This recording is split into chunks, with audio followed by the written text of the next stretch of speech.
Hello, my lovely listeners. I'm Dr. Mary Barson. And I'm Dr. Lucy Burns. Welcome to this episode of Real Health and Weight Loss. Good morning, lovely listeners. It's Dr. Lucy here today. And I am without Dr. Mary, but I have a super special guest today. And I'm very excited to welcome her to the podcast. Her name is Raelene. She's one of our members. And what I love is when real people share their real story, because in this fast-paced life, we will see the highlight reel and we will see the people that just are seemingly an overnight success. But what we love to highlight are just ordinary people, you know, with ordinary struggles like all of us, and I guess sharing some of the tips in the way they've learning to overcome these. And I use the word learning because life is, as we know, always about learning. So this morning, I'd love to welcome you. Ray, welcome to the podcast. Thank you, Dr. Lucy. So, Ray, what I'd love is for you to perhaps share your story. I know that lots of our listeners will resonate and relate enormously to it, but maybe if you could just start, maybe not at the very start because that would be when you're born and we haven't got all day, but start at a point that you feel would be appropriate for our listeners to hear. All right. Well, probably might start with my high school years because that's probably when diet culture came into my life. So I was a chubby teenager, I guess. Meanwhile, I'd kill to be that weight now when you look back at photos. But and I think, my mum was a career dieter, which I've heard you talk about your mum as well, and that resonates. So Weight Watchers and points counting was pretty much always in the household. So that was through high school, and then went to uni. Now, uni was amazing because guess what? You can buy your own food. You're in control. You're the boss of you at long last. But that wasn't great. There was a bakery between uni and my house, and that's probably when I gained my most weight during uni. So then I joined Weight Watchers myself. Like, that was the first time I was a member of Weight Watchers, did the points, and it actually worked the first time. I lost a significant amount of weight. I looked fabulous. I was starving all the time, but did that matter? But then I guess ever since then, which was, I don't know, almost 20 years ago now, I've never really had much success with weight loss, even though I've always been trying. So pretty much done every meal plan you can think of, every gym boot camp. I was big into the boot camps, very fit, played like every sport under the sun, especially before children came along. So, yeah, I guess I just had a long history of dieting. About 10 years ago now, I got a Thermomix and got into the whole foods, very into whole foods, amazing pantry food of items, and got into paleo at that point. And, reflecting on that time, I did feel a lot better. A lot of symptoms that I probably wasn't acknowledging I had went away, but I never lost weight. And look, that's because you can add a lot of honey and dates and stuff to everything. So paleo, and that's when my first son was born. So he grew up a paleo kid, which I used to get told I was cruel for, but anyway. And no packaging. So we were a zero package plastic household for a long time as well. But yeah, still never much success. Always just either losing some and then gaining it plus more, or just weight creep. Then through work, I was put onto Dr. Jason Fung and Obesity Code and fasting. And I read that book and I just thought, well, that makes more sense to me than anything that's ever made sense before. And I was able to adapt my lifestyle to fasting then. It actually worked really well for me at the time. I live in rural Victoria, but I work in Melbourne CBD. So I used to, it's funny, it was hip back then. We're talking about 2015, and I used to work 2 days from home and 3 days in the city. And I essentially had a double life. I lived with housemates and I had my husband and child, in regional Victoria. But it was great because when I went to the city for a couple of days, I might just go out to dinner one night and have a steak, and I wouldn't eat the rest of the time. I didn't have to take food or lunch, and it just took a lot of hassle out of my life. So fasting really worked. And at that point, I lost about 15 kilos. I was triggered to do fasting by a semi-routine checkup with my GP, and it wasn't my normal GP. It was a like a student GP, and you know how the GP comes in at the end to tick off, and he was amazing. Yeah, registrar we call them. Yeah, they're doing their training program. Yep, he was amazing. So I went in there about two things: some contraception, and also I've got a skin tag under my eye, which doesn't bother me. It looks a bit Hollywood, if you ask me, but really bothers my nan. And he went in. So the first thing was skin tags are a sign of insulin resistance. And I was like, never heard of that. Never heard of that as the cause of skin tags. And I've got many others on my body, not just my eye. And then in regards to the contraception, my blood pressure was too high. And anyway, he did a full assessment, and he got my fasting glucose done, which came back that I was pre-diabetes. He did the 24-hour blood pressure monitoring, which did confirm my blood pressure was high even when I wasn't in the doctor's surgery. And he did the sleep test and said, look, you probably have sleep apnea. You should go and get your, they hook you up to things and test your sleep. So I was hooked up to things for all different things. And so that was a shock to me. Like that was, I was still in my early 30s, and I've got this long list of health concerns that you expect from someone in their 70s or 80s. And you're a young mum? Young mum, healthy, happy, always very happy. Like I've never let my weight define me. But, my brain was telling me the story, well, it doesn't matter how you look, you're amazing, which is true. I love the whole, body positive culture, but at the end of the day, it's the inside was health counts, and I wasn't healthy. So that's when I thought, okay, I've heard about this fasting thing. I've read the book. I'm going to do it, which was great. And I could do it because, as I mentioned, it really suited my lifestyle at the time. And I lost about 15 kilos, and the GP couldn't believe it. He's like, what have you done? How have you done it? Anyway, never sorted out that contraception, and, was soon pregnant. And oh gosh! And in fact, we've got a post coming up soon that one of the side effects of a low carbohydrate diet is pregnancy. So add fasting in there too. Yeah, add fasting in there. So they didn't even bother doing my blood glucose test once I got because it's only 12 weeks later or something. It was like the 3-month checkup I'd gone back for, and they just said, test your glucose, your gestational diabetes. Then I had to put up with having gestational diabetes and going to the diabetes educator, that could be a topic on itself in terms of how many carbs they're telling me to eat. And I was like, God, I'd blow my numbers every day if I ate 120 grams of carbs, And then, that beautiful little boy was born. And since then, so he was born in 2018, I sort of just fluttered around. I really wanted to get back into fasting. I knew that worked, but I just couldn't. So then through fasting and low carb go hand in hand. So then I started like keto and dirty keto, which never agreed with me. But through a keto group, Keto the Aussie Way, I think it is, Lucy, you came on, and I was doing their meal plan challenge, which they have great recipes, but you came in and did a Facebook Live or something. And explained about what your program was and everything like that. I should also say, because I did get tested and have sleep apnea, I got the CPAP machine, and I was also going to the salt, the salt rooms.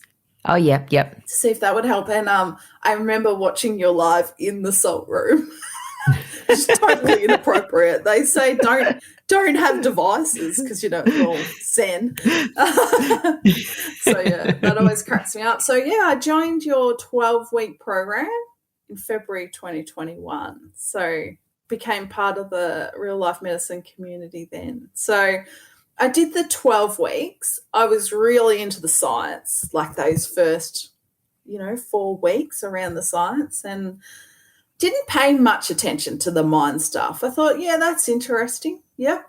But it didn't, it was like it was external to me. I didn't have to worry about that.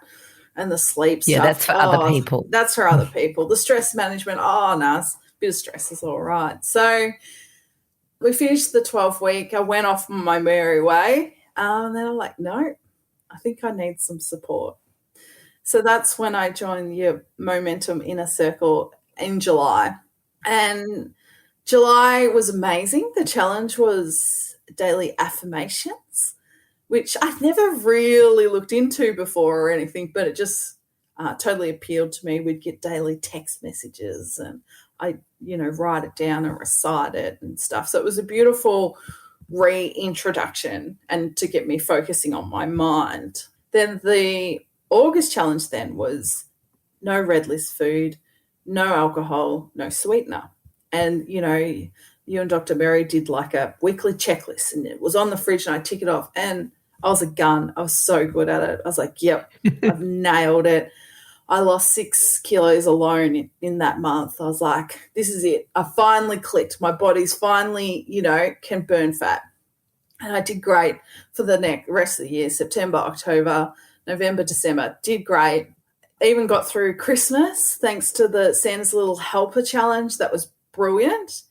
So by November, late November, early December, went back to the doctors and I'd lost 18 kilos, throughout the year, I guess, starting from the 12-week program. I had my first ever normal blood pressure reading. I'd never not been high and them threatening me going on pills. We did blood tests and is it A1C? Yep. Was down to 5 and it had always been like 8.6 or something. And my sleep apnea had pretty much gone. I'd stopped snoring. I'd stopped using my sleep app. I wasn't feeling tired. I didn't have all those symptoms. So I was on top of the world. Got through Christmas and New Year's. I'm like, this is food freedom. I've done it. I'm never going to have to worry again. But I guess, and that's why I'm here today, Dr. Lucy, is, wow, January came around and I conquered. I still had much more weight to lose and there's still some blood markers and stuff we're working on. I still got fatty liver and a few little things, but I should point out eczema all over my legs and back had completely cleared up really early on, like in the first few weeks of the 12-week program.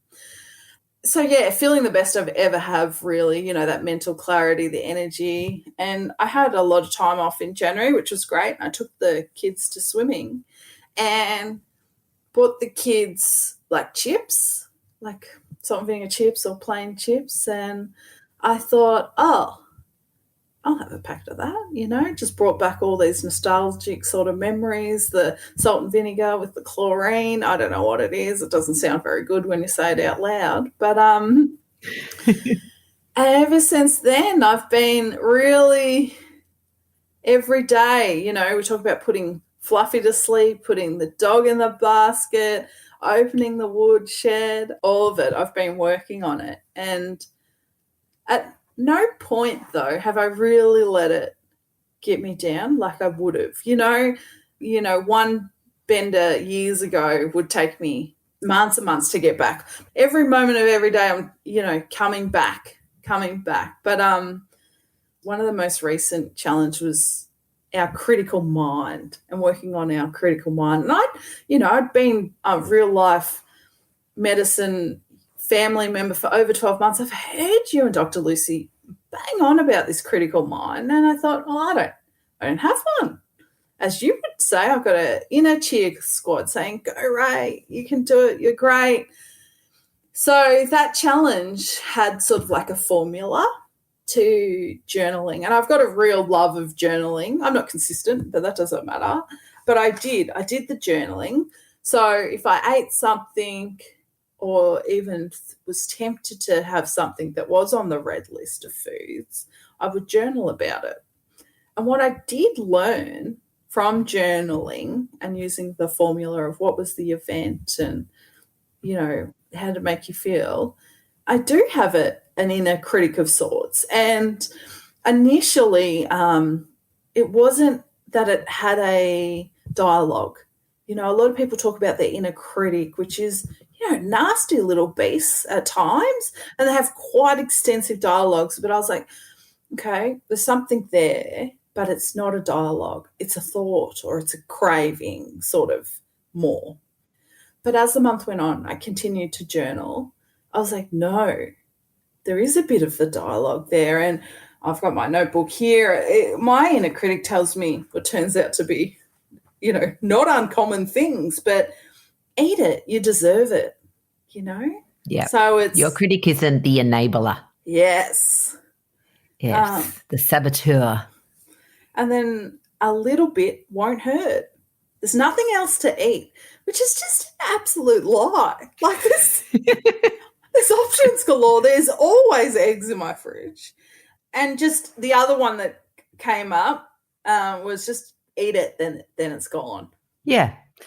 And, you heard us. These are the reasonable stories, the stories that our brain offers us that they're not overtly a lie, because that would be silly. Like, we're not just going to come up with something ridiculous, but our brain comes up with a little story that, could be true, except that it's usually not.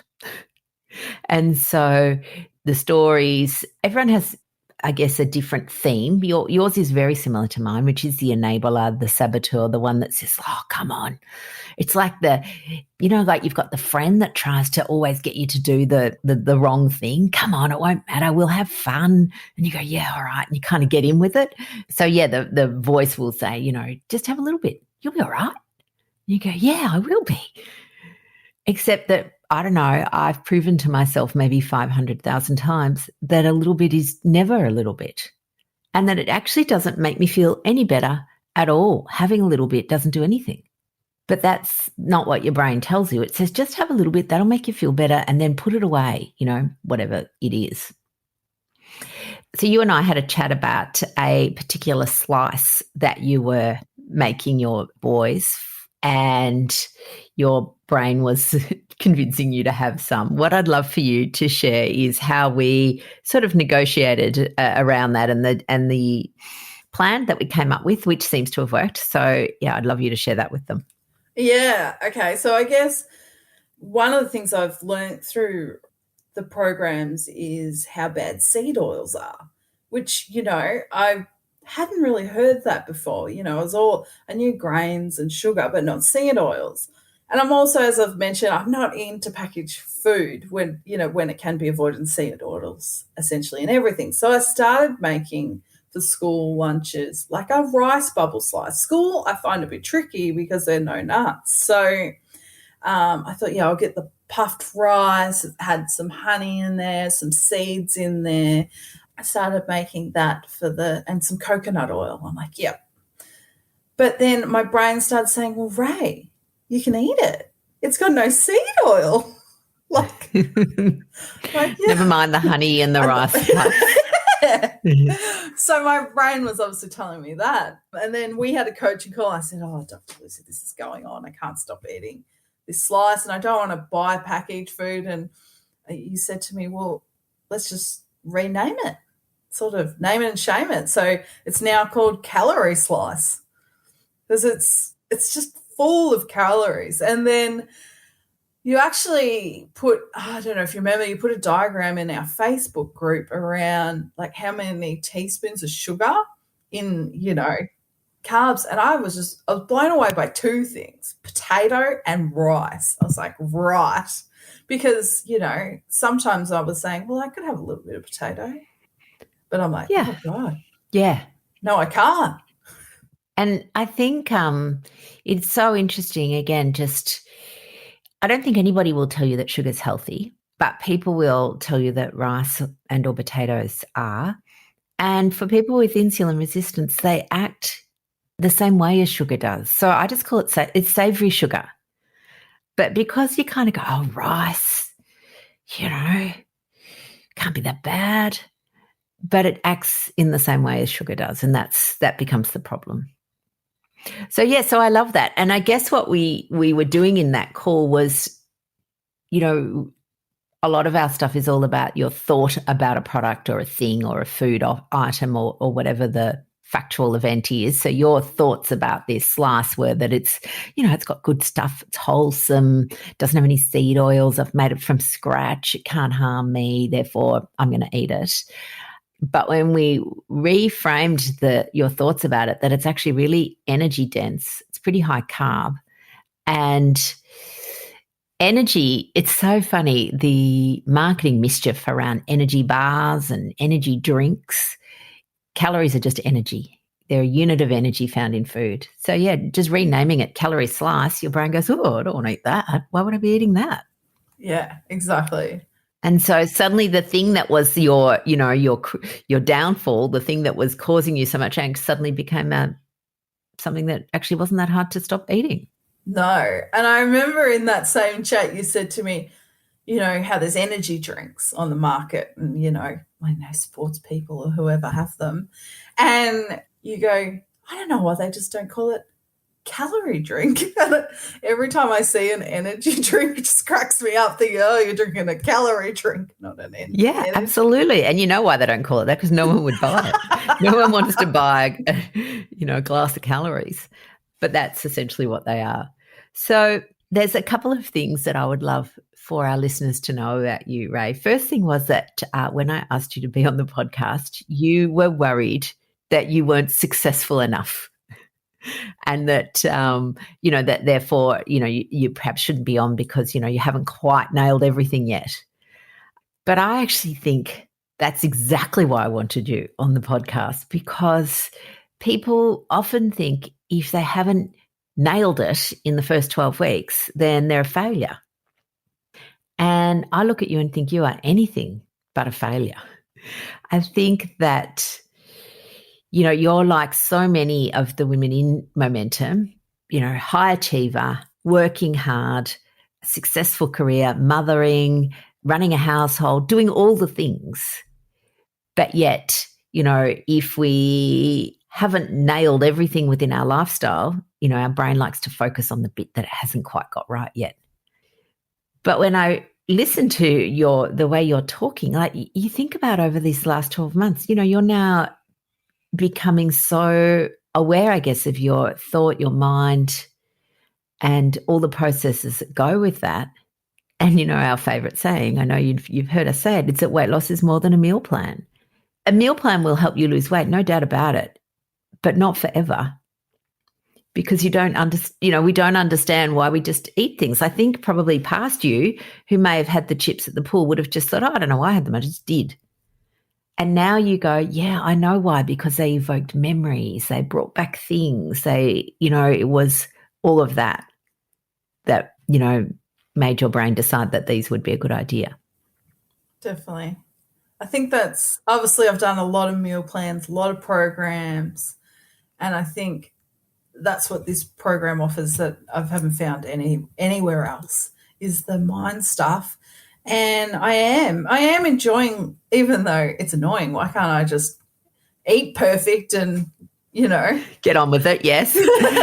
But it's amazing. And I think one of the things that's really struck me is, it's actually the same. I have a professional coach, who helps me with my work, with my ways to think about my work, but ways to think about people we work with. And when you're constantly reframing things. And I'm like, oh, this is actually the same. It's actually the same, but why can I be so amazing at that? And then I've already got this skill set. I just need to apply it to the way I eat and that. So, and even the other alignment is I have horses, and in horse training, a lot of the courses and stuff I've been doing for that, I'm like, it's all the same stuff.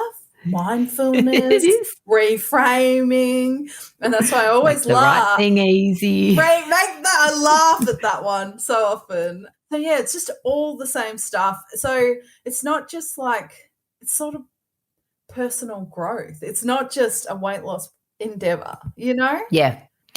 Absolutely. And it's interesting. I was on a business podcast the other day, and that is exactly what we talked about, that running a business is much like reclaiming your health. There are these journeys that you have high days and low days. You have days where you think you're not getting anywhere. There are days where you think everyone else is better than you. All of those sorts of things are exactly the same as what happens when we're on a quest to reclaim our health and feel better.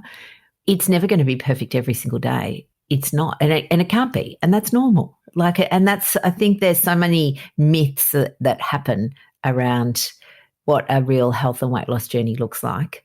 It's interesting because you mentioned, I can do it in my business life. Why can't I do it in my personal life? Well, two things. One, you are doing it. Yes. Okay, so you are actually doing it. It's harder, perhaps, but it's also because some of the stories are older. You weren't a business person when you were 6, but you were being exposed when you were 6 to stories around food, advertising, processed stuff. And one of the interesting things is, and it's hard, there is no perfect way. I mean, we know that in families where food is restricted and, rigid, then people do a bit like you did. When they leave home, they go, wow, and they can just, they go hell for leather, and they've got no inner control because it was always externally controlled for them. So it is hard. It would be so nice if we had this perfect formula just to follow, and we all just follow and go, yeah, this is going to work for everybody. But it doesn't. You've got to find your own path in this. And I think that is the thing, is finding your own path. And that only comes from knowing yourself well. And for a lot of us, we actually don't know ourselves that well. The things that I love that you've pointed out or that you've mentioned, one is I love, as you said, I love body positivity. I think that shaming people about their weight is, sometimes it comes from people thinking if they shame them, that will motivate you to do the right thing. But it doesn't. It just makes you feel like shit. So we don't want to do that. And you were able to, I guess, move past all of that. But like everything, you also need to balance that with what's going on biochemically and hormonally with your health. Because as you said, you were in your 30s with, staring down the barrel of long-term chronic health conditions, which would be fine back in the old days when everybody died at 50, but we're all living till 90 now, and we just don't want, 50 years of poor health. So there's some of the things that you've highlighted for our listeners today, that two things, well, lots of things, but you had beautiful body image, which is wonderful. Two, I think sometimes people think that people who are overweight just don't try hard enough. And you've demonstrated that you were trying. People are trying. This myth that people just want to, that they just like being overweight. I don't know that anyone really likes it. I think that nobody likes, being told by their doctor that they've got pre-diabetes, sleep apnea, and high blood pressure. So to then say to people, oh, well, it's their own fault because, they just don't try hard enough, is just rubbish. Such rubbish. I know every single person that I come in contact with has tried, is trying. And I think what's happening is that sometimes they're just not being offered tools that help them. So what I love is that you've developed new tools. You're getting new tools like journaling. That's a new tool that is helping you, and letting go of tools that we used to use that actually harm us. So tools where we use food for soothing, or we use food for, boredom, or we use food for pleasure, all the things that we used food for that are not actually helping us. And that's what you're demonstrating, Ray. So I love that. Thank you. Thank you for all your support and the new tools. There definitely is a toolbox full. And I think there's a roadmap in there, but I've got to learn to know what tools for what situation, which is, I guess, what I'm working on now. Absolutely. And, Pantene, I've coined this in many a podcast. It doesn't happen overnight, but it will happen. We use the 3 Ps. I can't actually remember now if there's 3 or 4 Ps, but there's patience and persistence in there, definitely in the Ps. And for a lot of people, they get so overwhelmed by this idea that they're failing that they stop. And the people that stop go back to their old life and then think it didn't work for them. And it's not that it didn't work. It's just that you stopped. And I know why we stop. It sometimes gets too hard. It sometimes feels like we're failing, that everyone else is doing it and then we can't. They're all, again, just stories in our head that keep us stuck. And I guess on the final note, Ray, is that you've actually done the 12-week program a number of times now. Yes, I have. I'm doing it for the 3rd time at the moment, the current intake. And yeah, it's been great to just be able to redo it. So the first time I did it, which was the first introduction to the real life medicine approach, I really focused on the front end, the science side of it. But when I joined Momentum Inner Circle and we were doing our monthly challenges on top of that, you get access to the 12-week again. And the second time around, which would have been the October 21 intake, I've really focused on the mindset stuff. Like I was sort of ready to hear it at that point. I was really in quite denial the first time around that my mindset was like, yeah, that makes sense that would impact things, but it's not applicable to me.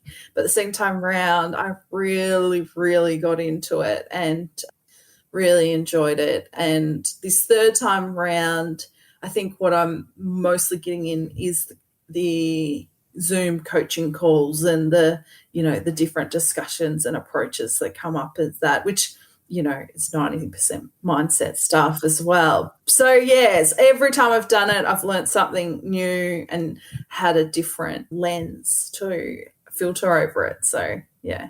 It's wonderful. It's wonderful.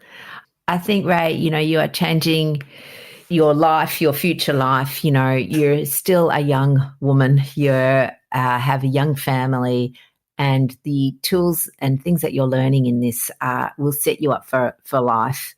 And often when I see my patients in real life, I give them a little, I've got this handout. It's sort of like a Y. It's the point of the road.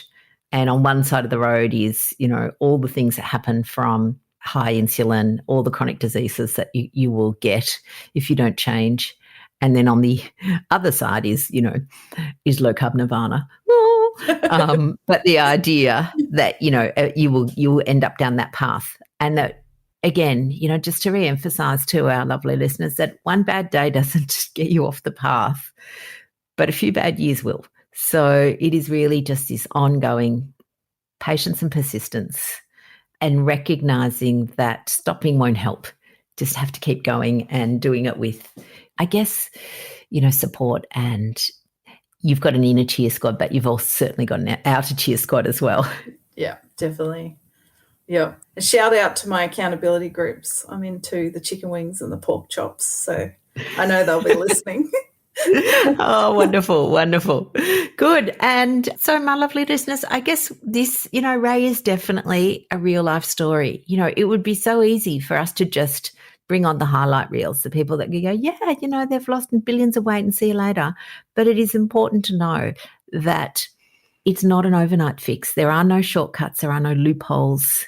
I know we would all love that. It would make life so easy, but there aren't.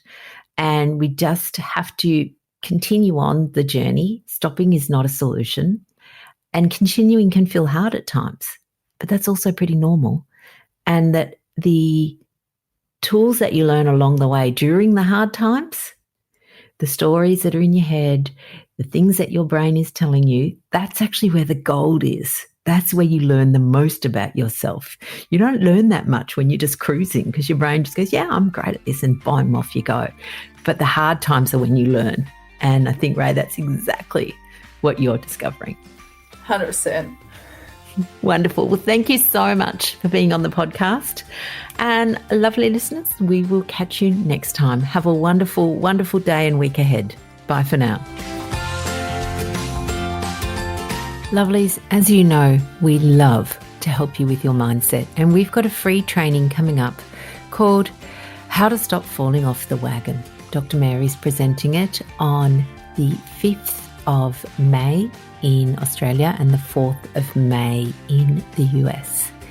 You can go to our website for all the details. Just go to rlmedicine.com/weight loss.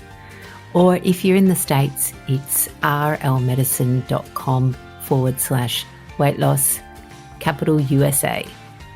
All right, lovelies, have a wonderful week. Bye now.